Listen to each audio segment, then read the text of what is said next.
চলতি রমজান মাসের প্রথম 10 দিনে পবিত্র কাবায় রেকর্ড 2.5 কোটি মুসল্লির সমাগম ঘটেছে। এর আগে কোনো বছর রমজান মাসের প্রথম 10 দিনে কাবায় এত মুসল্লির আগমন ঘটেনি। কাবা ও মসজিদে নববীর তত্ত্বাবধানে নিয়োজিত সৌদি সরকারের সংস্থা শুক্রবার এক বিবৃতিতে এ তথ্য জানিয়েছে। বলা হয়েছে, রমজানের এই 10 দিনে ওমরা পালন শেষ করেছেন 5,05,00,000 মুসল্লি। এটিও একটি রেকর্ড। রমজান মাসে এমনিতেই সৌদিতে ওমরা যাত্রীদের ভিড় বেশি থাকে। তবে বিগত বছরগুলোর তুলনায় চলতি বছরের রমজানে মুসল্লিদের ভিড় অনেক বেশি বলে জানিয়েছে কর্তৃপক্ষ। এই ভিড় সামাল দিতে এবং কাবা চত্বরে শৃঙ্খলা বজায় রাখতে তৎপর হয়েছে প্রশাসনও। মুসল্লিদের সহযোগিতা ও সেবা দিতে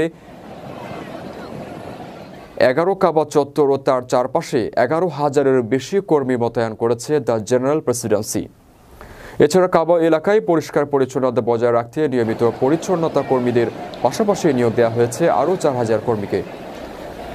কর্মীদের কাজ তদারক করতে 350 জন ব্যবস্থাপকও নিয়োগ দিয়েছে জেনারেল প্রেসিডেন্সি। রেমিটেন্স যোদ্ধাদের ঢাকায় বিশেষ ছাড়ে রেডি ফ্ল্যাট দিচ্ছে শতভাগ বিশ্বস্ত ও নির্ভরযোগ্য প্রতিষ্ঠান প্রবাসীর সিটি।